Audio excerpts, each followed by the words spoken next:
Chapter 2, Shadows on the Sand. The streets of Jaco pulsed with a feral energy on this Halloween night. The humid air was thick, sticky, like a lover's breath, too close for comfort. Salt spray, cheap perfume, spilled booze, weed smoke, a sensory overload that turns you on and warns you to run at the same time. Neon flickered over dive bars and strip clubs alike, winking eyes promising sins you'd regret but never forget. The reggae beat thumped through your chest like a second heartbeat. Tourists in half-assed costumes. Locals, they owned the night. Goblins with masks that looked too real.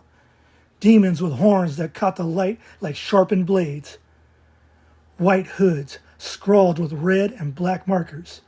Faces hidden behind crude snarls. This wasn't dress-up. This was them, showing their real faces. Passing a group in ritual robes, chanting in guttural Spanish, I felt ice crawl down my spine. The words slithered in my ears. Watch, careful, coming. Rod led me to a rooftop bar on the sand, wobbly stools, waves crashing like they were laughing at me. Rod flagged the bartender, ordered whiskey shots and cold beers.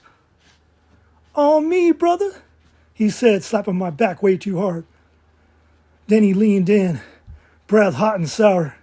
Man, Juice, you look good for 50. I'm 45.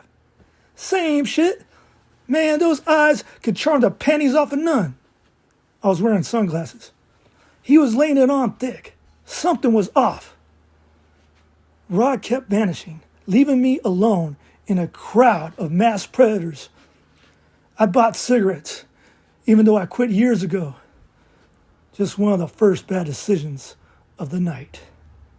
Across the bar, I spotted him, deep in conversation with two huge Costa Ricans, tree trunk necks, scarred faces, criminal muscle. I walked up.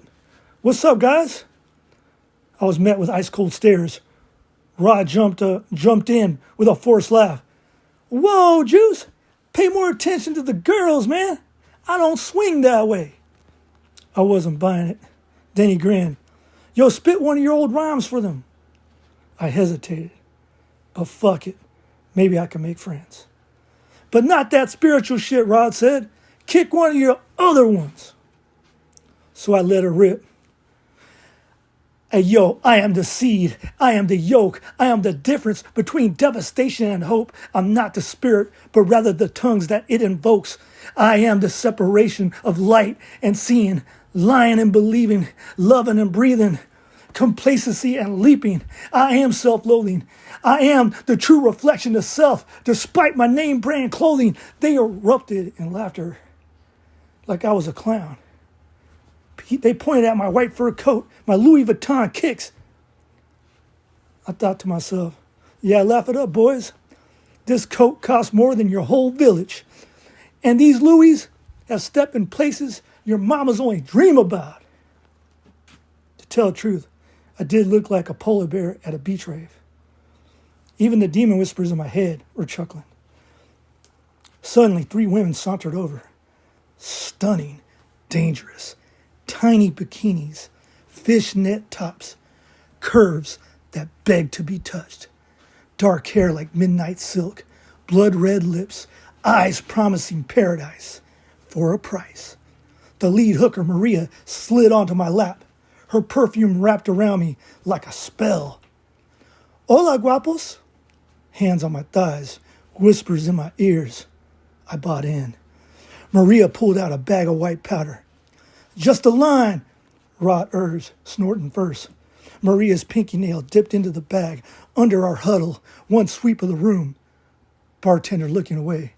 Tourists too drunk to notice. Noses in, one collective inhale. We just got away with it. Then the lightning struck. The high warped everything. Faces flickered, beautiful, then demonic. Rod scooped up the other two girls. Yo, you go with Maria to the beach, man. Loosen up. Get sandy. He winked and then vanished, left alone with Maria on the moonlit sand. She yanked my zipper down, stroking hard and shameless right on the open beach. Come on, Poppy. Scared? Too little for me? I shoved her hand away, but the words were already out. Little? Baby, I'm the triple beef Arby's combo with extra sauce. You better bring knee pads and a priest, because I'm about to fuck you into next Sunday. She cackled like hell's head cheerleader herself, nails dug in, but I shoved her hands away. My dickhead was throbbing traitorously, while my other head screamed at me.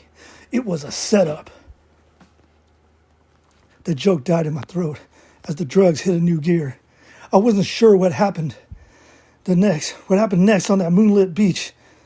The world spun in a vortex of sensations, her laughter echoing like sirens' calls, her body pressing close in ways that were both teasing and tormenting, skin against skin, on the ground, like nature's own reminder of the grit beneath the glamour, a rousing ecstasy laced with fear.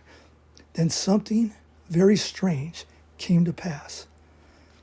Inside my mind, I saw a hideous, demonic-looking creature's maw split in malicious mirth. Tell me, clown, how do you learn across lifetimes if we scrub your minds clean before hauling your sorry hides back? Because we feed on it. Every high chase, every beer drunk, every promise shattered, every flicker of hope drowned is nectar to us. Even accidents like your mother's. The next clear memory, she was stumbling with me down some dim side street, arms linked possessively like a chain, when cop cars screeched up, lights flashing, cutting through the darkness. Her eyes went crazy like a she-devil possessed, forcing the drugs into my hands. Take it, Capron. More cop cars screeched up, lights flashing, blue and red in a dizzying strobe, guns drawn, manos arriba. Rod was long gone, so was the rest of the hookers. I was betrayed, set up, I was left to rot. I muttered angrily to myself, channeling Be Real from Cypress Hill in my mind. We ain't going out like that. We ain't going out like that. We ain't going out. I ain't going out like that. I ain't going out like that. I ain't going out.